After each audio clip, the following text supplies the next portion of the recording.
주님께서 여러분과 함께 또한 사제의 영과 함께 루카가 전한 거룩한 복음입니다. 주님 영광 받으소서. 그때 수많은 군중이 모여들어 서로 밟힐 지경이 되었다. 예수님께서는 먼저 제자들에게 말씀하기 시작하셨다. 바리사이들의 누룩 곧 위선을 조심하여라. 숨겨진 것은 드러나기 마련이고 감춰진 것은 알려지기 마련이다. 그러므로 너희가 어두운 데에서 한 말을 사람들이 모두 밝은 데에서 들을 것이다. 너희가 골방에서 귀에 대고 속삭인 말은 지붕 위에서 선포될 것이다. 나의 벗인 너희에게 말한다. 육신을 죽여도 그 이상 아무것도 못하는 자들을 두려워하지 마라. 누구를 두려워해야 할지 너희에게 알려주겠다. 육신을 죽인 다음 지옥에 던지는 고난을 가지신 분을 두려워하여라. 그렇다. 내가 너희에게 말한다. 바로 그분을 두려워하여라. 참새 5마리가 두 잎에 팔리지 않느냐. 그러나 그 가운데 한 마리도 하느님께서 잊지 않으신다. 더구나 하느님께서는 너희의 머리카락까지 다 세워두셨다. 두려워하지 마라. 너희는 수많은 참새보다 더 귀하다. 주님의 말씀입니다. 그리스도님 참여합니다. 앉으십시오. 참 예수님, 서로 인사를 좀 나누세요.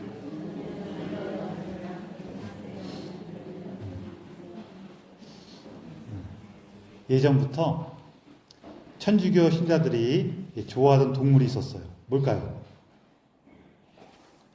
고양이를 좋아했어요.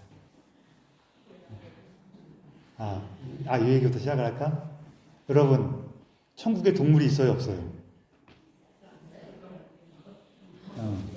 교리서에 보면은 동물들은 영혼이 있을까요, 없을까요?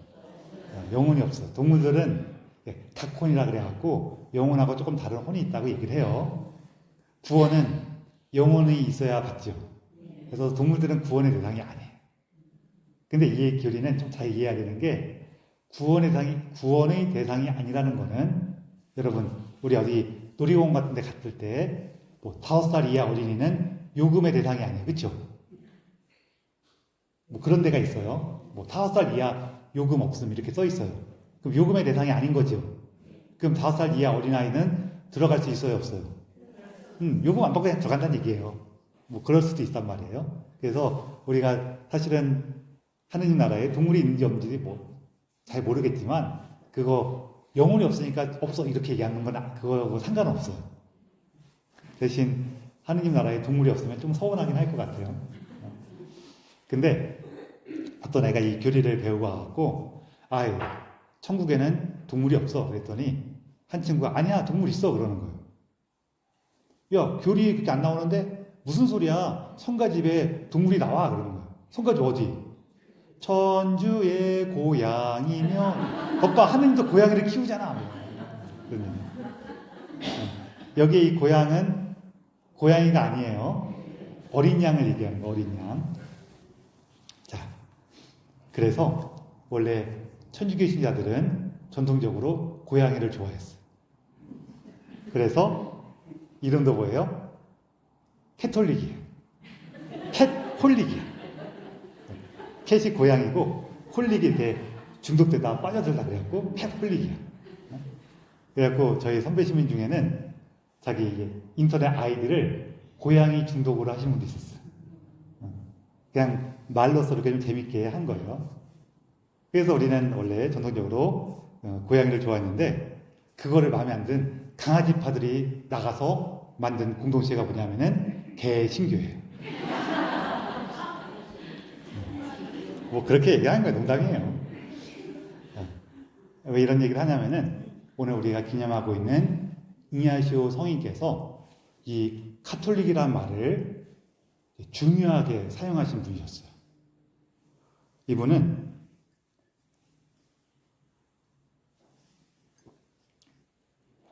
안티오키아의 주교셨는데 사도 요한의 제자라고 전해지고 있어요.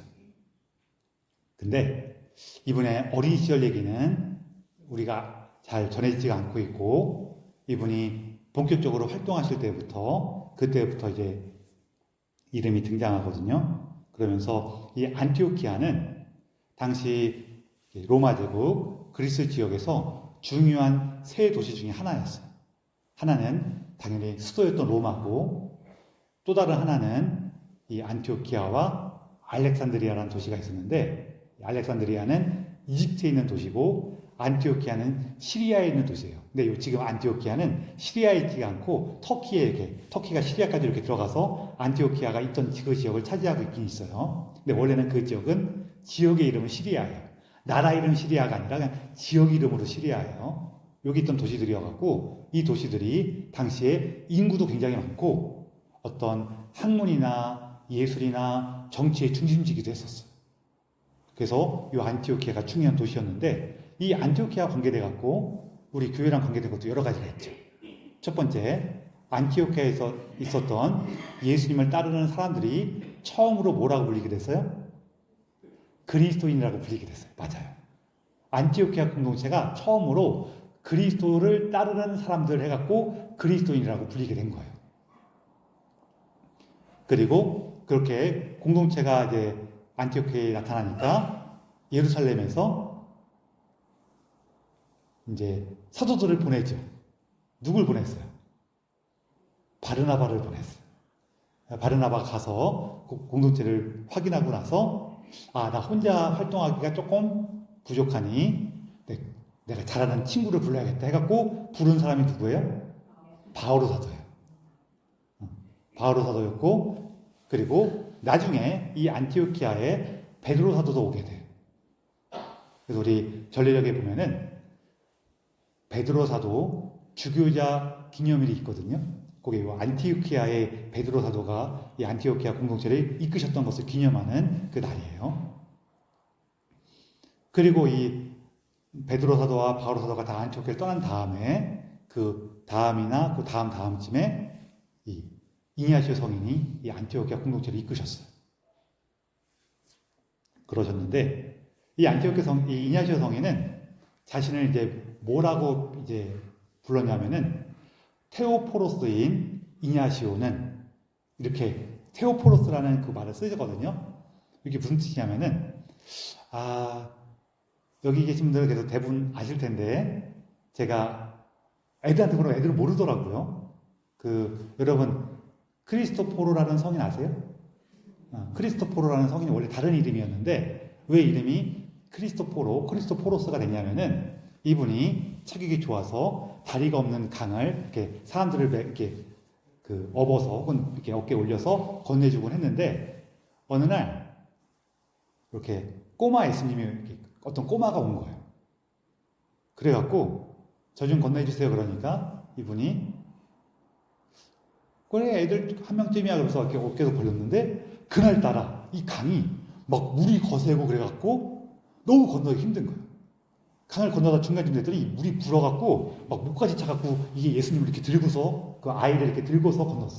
그래갖고 겨우겨우 건너서 좀 포기하지 않고 그 강을 건너갖고 건너편에 내려주면서 오늘 힘들었다 하면서 네가 왜 이렇게 조금만 놈이 이렇게 무겁냐 막 얘기했더니 그 아이가 내가 바로 예수 그리스도다. 그러고 떠났어. 사라졌어. 그래서 이분 별명이 그때부터 나는 예수님을 모신 자, 예수님을 이렇게 들고 모셔간 자. 그래서 별명이 그리스토포로스가 된 거예요.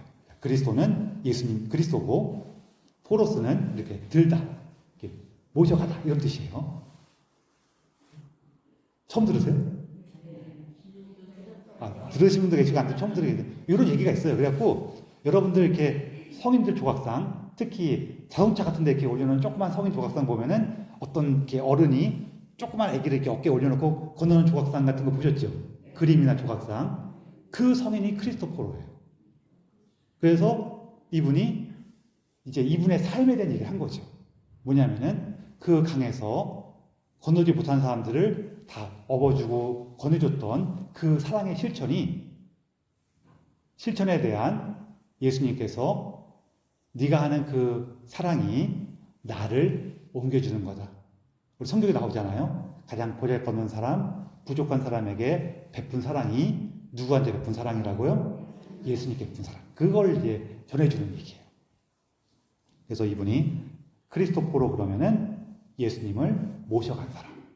자, 테오포로스 그러면 뭐겠어요? 테오는 하느님이에요. 하느님을 모시는 자. 이런 뜻으로 자기 별명을 삼았는데 이게 옛날 말이다 보니까 우리도 한자로 쓰면 그런 경우가 간혹 있는데 하느님을 모신 자 이런 뜻도 되지만 하느님께서 이렇게 하느님을 이렇게 뭐랄까 아는 자, 그렇죠? 하느님을 아는 자 이런 뜻이 돼요. 근데 이게 또 어떤 뜻이 되냐면은 하느님께서 아는 자라는 뜻도 돼요. 이해되시죠?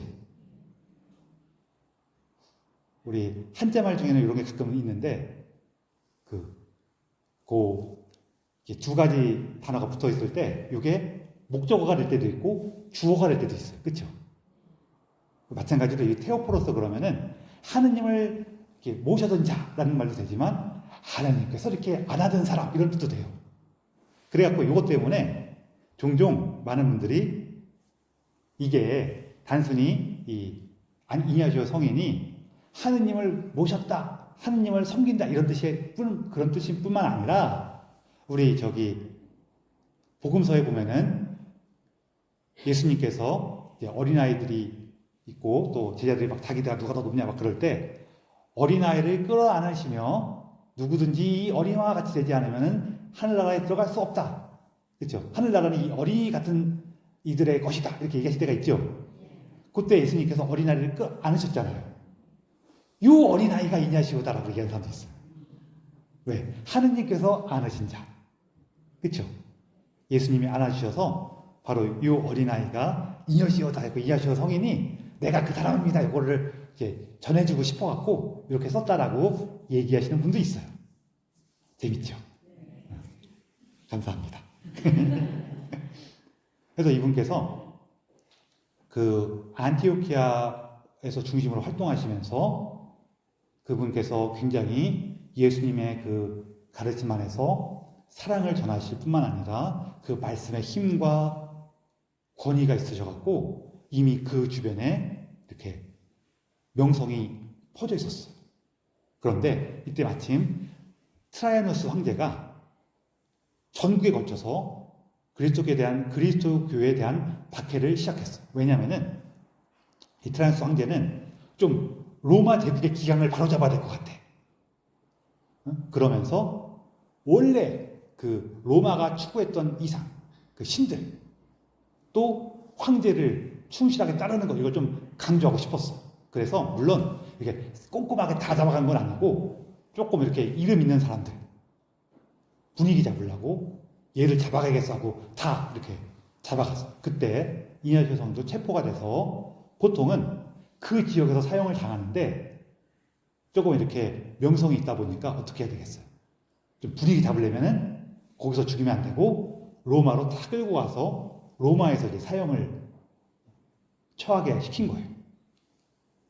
그러다 보니까 이게 원래 안티오키아 같은 중요한 도시, 특히 이렇게 항구 도시를 끼고 있으면은 우리 바오로 사도도 예루살렘에서 잡혀서 카이사리아에 간 다음에 카이사리아에서 로마로 끌려갈 때에는 땅으로 갔어요? 배로 갔어요? 배로 가는 게 간단해. 빨리 가고 더 쉬워. 도망도 잘 못 가. 사실 배로 가면은. 근데 여기 이냐시오 성인은 분위기 잡아야 되니까 어떻게 돼요? 땅으로 데리고 왔어. 땅으로. 육지로 여행을 시켜갖고 로마로 데리고 왔어. 그러면서 이 이냐시오 성인이 지나가면서 들리는 도시들마다 편지를 써갖고 그 공동체에 남겨줬어요. 그래서 우리가 예수님을 믿고 살아갈 때에는 이렇게 살아야 됩니다. 또 어떤 공동체에는 그 공동체에 뭔가 어려움이 있을 거 아니에요. 그래서 그런 어려움들은 예수님의 가르침 안에서는 이렇게 하십시오라고 이렇게 주면서 편지를 남겨주셨어요. 특히 유명한 편지가 어떤 편지냐면은 스미르나에 있던 폴리카르포 성인 이분도 성인이에요. 마찬가지로 요한 사도의 제자라고 전해지는 폴리카르포 성인한테도 이렇게 당신께서 이 스미르나 공동체를 이끄시면서 이렇게 하십시오라고 하면서 쓴 편지가 중요한 편지들이에요. 이 편지들이 왜 중요하냐면요. 우리가 지금은 미사 때 독서하고 복음하면서 우리 성경으로 정해진 것들만 있지만 그것만 선포하지만 초기 교회 때에는 이런 교부들의 편지나 글들도 미사 때 읽었어요. 그리고 이렇게 전해주면서 로마에서도 로마인들에게 편지를 남겨주는데 그 편지들 중에서 중요한 내용이 뭐가 나오냐면은 한 가지는 이 공동체는 가톨릭 교회입니다라는 표현을 써요. 이게 왜 그러냐면요. 다음에 나오는 그리고 각 공동체는 주교를 중심으로 하느님 안에서 굳건히 함께 하십시오. 이런 얘기 나오거든요. 이게 왜 이런 얘기가 나오냐면요. 사실 사도 바울의 편지도 있지만 지금도 내가 계시를 받았다 하고 이렇게 내가 더 뛰어나다고 이렇게 날뛰는 사람들 생겨요, 안 생겨요? 생겨. 근데 그런 사람이 지금만 있을까요? 아니면 예수님 때도 있었을까요? 예수님 때도 있었단 말이에요. 그래서 사도 바울도 그런 사람들 때문에 골치가 아파요. 사도 바울도 자기도 그런 사람들로 취급받을까봐 되게 신경을 썼어요. 그렇잖아요. 사도 바울도 잘 살펴보면은 예수님과 함께 있던 제자들 가운데 하나였어요? 아니면은 내가 예수님을 만나서 이런 사람이었어요. 내가 예수님 만나서 이런 사람이었잖아요. 그렇죠? 다마스커스 가는 길에 예수님 만났잖아요. 원래 바카야 하던 사람인데. 그래요, 안 그래요? 그렇단 말이에요. 근데 사도 바울은 내가 그런 사람들하고 동급으로 취급받는 게 좋아요, 안 좋아요? 싫단 말이에요. 그래서 어떻게 했어요? 계속해서 예루살렘의 공동체에 함께 가서 예루살렘에 있던 사도들의 말을 따르고 그들이 시키는 거에 충실하려고 애를 썼죠. 그리고 안티오키아에서도 자기가 먼저 딱 가서 내가 안티오키아에 하겠어 그랬어요? 아니면은 바르나바 사도가 부를 때까지 기다렸어요? 기다렸단 말이에요. 그러면서 교회 안에서 자기의 그 몫을 찾고 교회 자기에 대한 신뢰가 생겼을 때 비로소 독자적으로 활동할 수가 있게 됐어요. 그래서 사도 바울도 편지를 보면은요, 그것 때문에 조금 많이 속상해해요. 나는 이게 우리식으로 얘기하면은 걔네들 계시 받았다고 설치내자고 달러. 나는 예루살렘까지 가갖고 야고보 사도하고 베드로 사도한테 인정받았어. 이런 얘기도 많이 써요. 그러거든요. 그 사도 바울 때도 그렇고 이스라엘에도 항상 그런 사람이 생긴단 말이에요. 그러다 보니까 이 이냐시오 성인께서는 어떻게 하셨어요? 그렇게 한두 사람 내가 계시 받아서 하는 거 그거 하지 말라고. 우리는 한 명, 두 명의 뛰어난 사람들이 이끄는 교회가 아니라 우리 보편교회라고. 하느님의 사랑을 받고 하느님의 말씀을 듣는 모든 사람이 모여있는 공동체입니다라고 얘기하신 거예요. 그래서 여러분, 사적 계시 있어요, 없어요? 있을까요, 없을까요? 요거는 있다고 표현해도 되고 없다고 표현해도 돼요. 왜냐하면요, 예수님을 믿는 우리 모두는 계시를 받아요, 안 받아요? 받아요. 오늘 아침에 일어나갖고 몸이 좀 찌뿌둥한데 오늘 집에 둘까? 아니야. 성당 가서 미사하고 싶어. 이거 계시예요, 계시 아니에요? 계시예요. 계시야.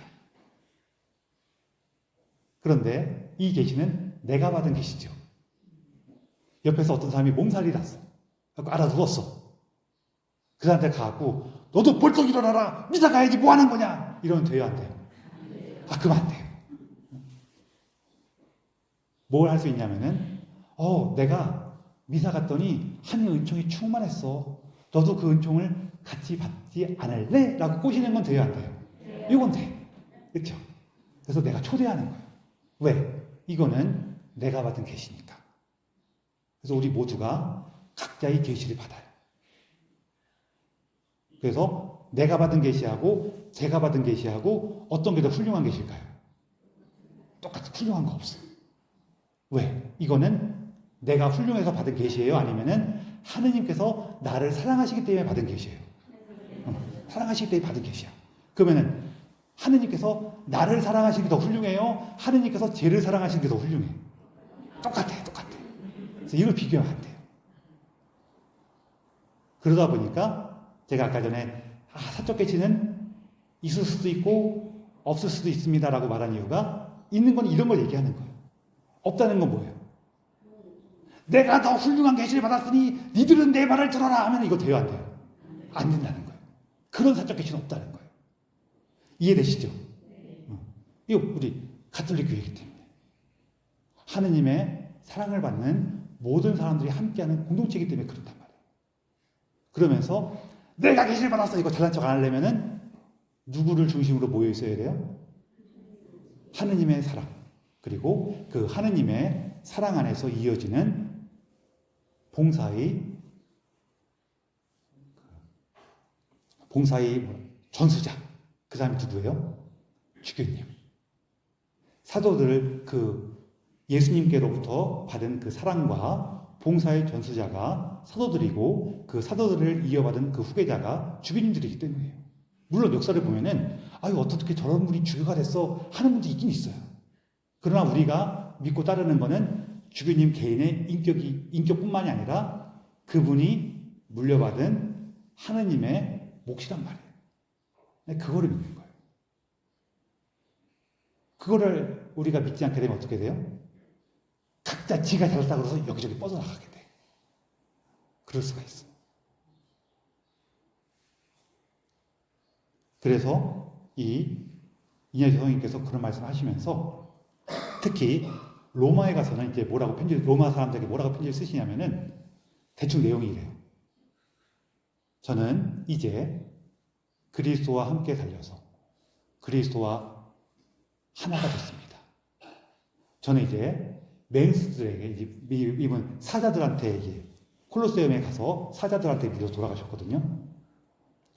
그 초기 교회의 역사를 기록하신 그 성인들이 몇 분 계신데 한 분은 그냥 로마에서 맹수에 돌아가셨다라고 돼 있지만 다른 한 분은 콜로세움에서 사자에 돌아가셨다고 써 있었어요. 이분이 그 돌아가시면서 자기 그 사형 어떤 형인지는 이미 아셔갖고 뭐라고 하셨냐면은 이제 저는 그리스도의 미랄이 되어서 맹수의 이에 갈려 그리스도의 빵 곧 성체로 새로 태어날 것입니다. 이러셨어요. 그러시면서 그러니 제발 부탁하건대 저를 위한다고 하면서 제 목숨을 구하기 위해 무언가를 하지 마십시오 그랬어요. 왜 그랬을까요? 로마에서 예수님에 대해 믿거나 예수님께 호의적인 유력 가문이나 자산가들이 막 이게 뇌물 줘갖고 저 사람 사형만 면하게 해달라고 이렇게 손을 쓸까봐. 실제로 그렇게 되면은 우리도 그렇잖아요. 어떤 사람 이 사람 되게 큰 벌을 받은 사람인데 막 여기저기 뇌물 막 뿌리고 막 변호사도 엄청 비싼 변호사 막 구해갖고 막 하면은 형벌이 바뀔 수도 있어요, 없어요? 요즘에는 그런 일이 없을 겁니다. 옛날에는 많았어요. 그냥 하는 말이에요. 옛날에는 그게 훨씬 더 많단 말이에요. 이게 뇌물 받았으니까 봐줘야지 이것뿐만 아니라 사람이 뇌물을 많이 받으면은 왠지 상대방이 이뻐 보여요. 그렇게 제 말이 좀 맞는 것 같아. 솔직히 그래요, 안 그래요? 우리가 똑같은 말이라도 누가 밥을 사주면서 얘기하면은 왠지 얘 말이 맞는 것 같아, 안 맞는 것 같아. 사람 마음이 좀 그래요. 그래서 그런 일이 많단 말이에요. 그래서 이 이냐시오 성인께서는 정말로 신신당부하셨어요. 나는 지금 이제 내 목숨을 바쳐서 드디어 예수님의 십자가 앞에서 하나가 될 겁니다. 나의 이 희망을, 나의 이 소원을 여러분 제발 꺾지 말아 주십시오. 이렇게 부탁을 해요. 그래서 이분이 로마에서 순교하시는데 그래서 우리가 이분을 기억하는 거예요. 오늘 복음에서 예수님께서 바리사이들의 위선을 조심하여라. 하면서 우리가 진정으로 두려워해야 할 분은 하느님이시다 이런 얘기를 하거든요. 이게 왜 그러냐면은 여러분 제가 늘 말씀드리지만 바리사이들이 겉으로는 이렇게 하면서 뒤에서는 이렇게 꿍꾸에 있는 사람이에요? 아니면은 진짜 열심히 한 사람이에요? 진짜 열심히 한 사람이에요. 근데 예수님은 왜 그들을 위선자라고 얘기했을까요? 왜냐하면은 이 사람들은 내가 이렇게 열심히 해. 내가 이렇게 노력하고 있어. 내가 이렇게 훌륭하게 살아. 이 마음이 있던 사람들이에요. 내가 하는 거야. 내가 이렇게 열심히 하니까 하나님께 나에게 구원을 주실 거야. 이런 사람들이었어.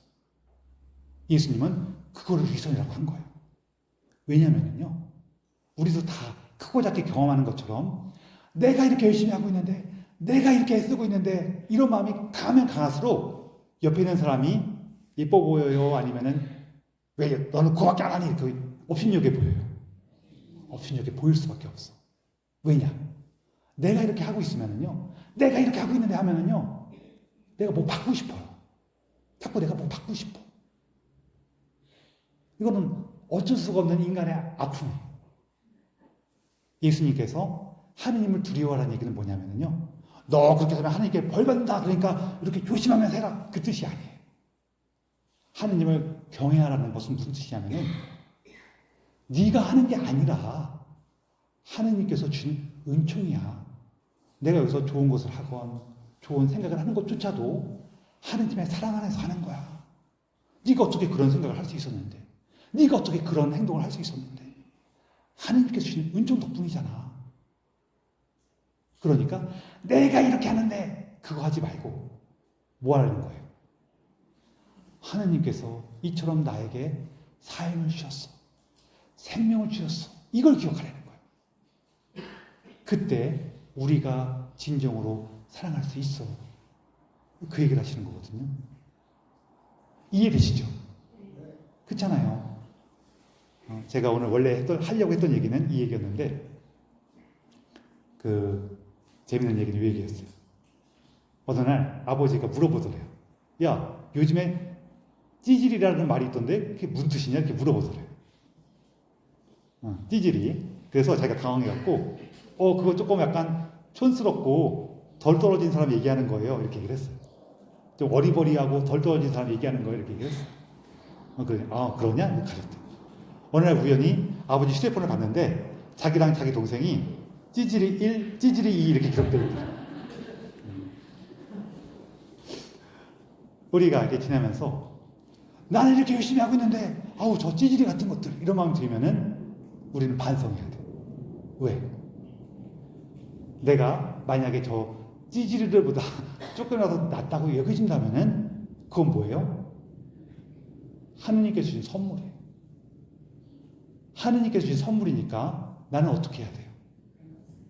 그들에게 하느님께 감사하고 그들에게 너그러워야 돼요. 그렇죠? 이게 하느님을 두려워하는 거예요.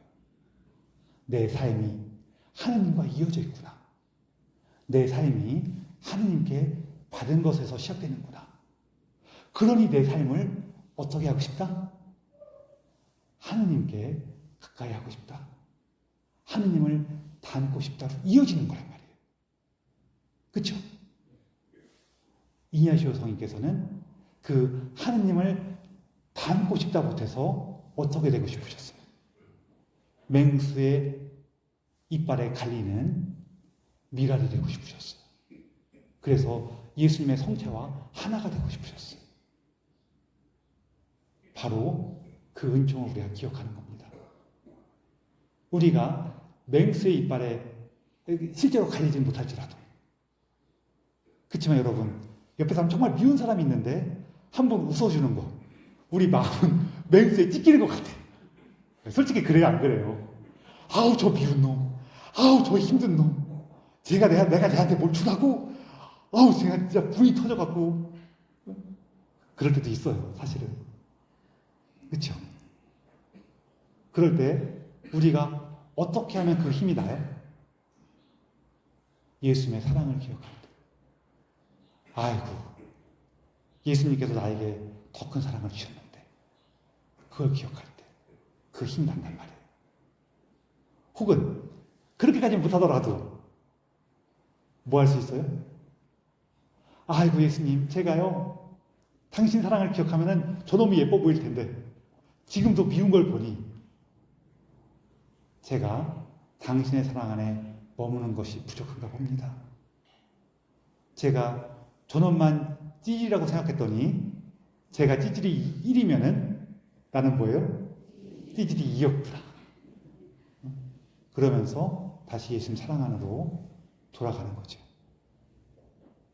우리가 오늘 예수님의 사랑을 기억할 수 있는 은총을, 그 사랑의 충만함을 보여주신 이니아시오 성인께 우리도 그 사랑으로 닮아갈 수 있기를, 나아갈 수 있기를 그 정부를 청하며 이 미사를 봉헌합시다.